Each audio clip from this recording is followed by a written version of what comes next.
আমি অসুস্থ বোধ করছি, কারণ আমার একটা 12 বছরের সন্তান আছে।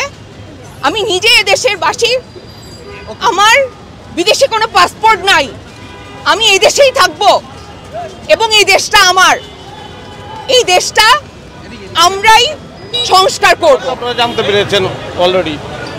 সোজা কথা হচ্ছে আমরা শান্তি চাই, আমরা রক্ত দিতে চাই না। আমার আসলে মোবাইলে এইসব জিনিস দেখতে দেখতে আমি অসুস্থ বোধ করছি মানসিকভাবে। শান্তি চাই, দ্যাটস অল। ছাত্রদের উদ্দেশ্যে কিছু বলবেন কিনা? কি বলবো, আন্দোলন চলমান চলছে, শেষ কোথায়? আমি জানি কি, আমি তো আমি আমার চাওয়াটা আমি বললাম, আমি এটাই চাই। যারা স্টেপ নিচ্ছে তাদেরকে অনেককে রাজাকার হিসাবে এরকম আখ্যায়িত করা হচ্ছে। আপনি কি বলতে চান? না, আমিও তো অনেককেই অনেক কিছু বলতে পারি, হ্যাঁ, কিন্তু ব্যাপার হচ্ছে যে সেগুলো তো সিদ্ধ হতে হবে, সেগুলো তো প্রমাণিত হওয়ার ব্যাপার, তাই না? এই বলতে পারি না আমরা, মানে কোনো প্রমাণিত সত্য আমার হাতে না থাকলে। দাবি আরও অনেক দিন চলে, তাহলে আমরাও সেখানেই পার্টিসিপেট করব। এখানে পার্টিসিপেশন হবে না এমন কিন্তু না, আজকে একদিনের জন্য এসে দাঁড়ানো তাও না। এর আগেও কিন্তু আর্টিস্টরা বিক্ষিপ্তভাবে বিভিন্ন জায়গায় এই জিনিসটার এগেনস্টে কথা বলেছেন। সো জেনোসাইডের পক্ষে আসলে কথা বলার কিছু নেই। আর স্টুডেন্টরা আমাদের ফিউচারকে যখন আমরা এইভাবে রাস্তায় গুলিবিদ্ধ অবস্থায় দেখব আমাদের প্রশাসন দ্বারা, এটা কখনোই কাম্য না। সো আমি বিশ্বাস করি যে এই দুর্দিনের একটা সমাধান হবে, কিন্তু সেটা খুব দ্রুত হোক, এইভাবে আর রক্তক্ষরণ না হোক, এটাই এক্সপেক্টেড। জামাত শিবির বা তৃতীয় শক্তিকেও তাকে গুলি করা হয়েছে। আমরা গণমাধ্যমে দেখলাম যে তাকে সরাসরি পুলিশ গুলি করেছে, এই বিষয়টা কি বলবেন? এই বিষয়ে আপনার কি মনে হয়? আমি আপনার মতামত জানতে চাই। আপনি তো জনগণ, আপনার কি মনে হয়? তার মানে আমিও সেটাই দেখেছি, সেম জিনিস আমিও দেখেছি। এখন আমি আসলে সঠিক সমাধানটার অপেক্ষায় আছি।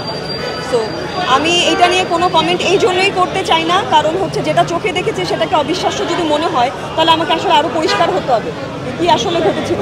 যা দেখানো হচ্ছে সেটা সত্য না, যা বলা হচ্ছে সেটা সত্য। তো খাস করে আমি এখানে কোনো মতামত করতে চাই না, কিন্তু আপনি যেটা দেখেছেন আমিও সেটাই দেখেছি।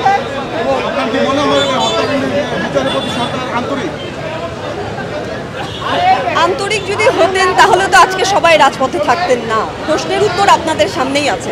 আন্তরিকতার ঘাটতি আছে বলেই তো আজকে এই অবস্থা, এতদিনের এই ম্যাসাকারটা হওয়া।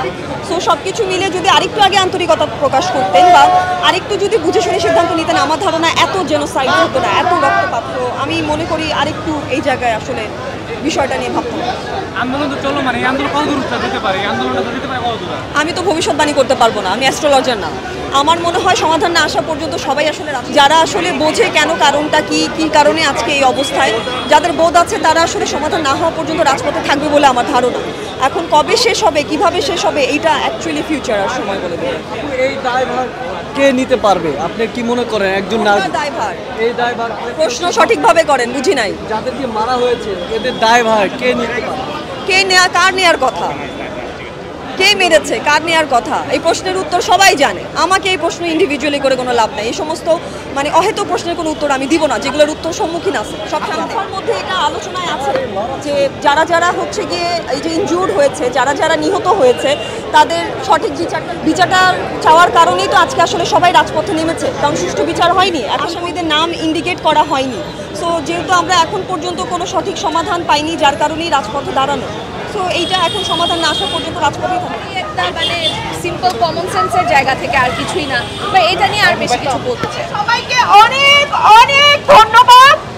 এখানে আমাদেরকে যারা এতক্ষণ, যারা আমাদের দৃশ্য মাধ্যম শিল্প সমাজ, আমরা যারা এখানে এক ছাদে হয়েছি, তাদের সবাই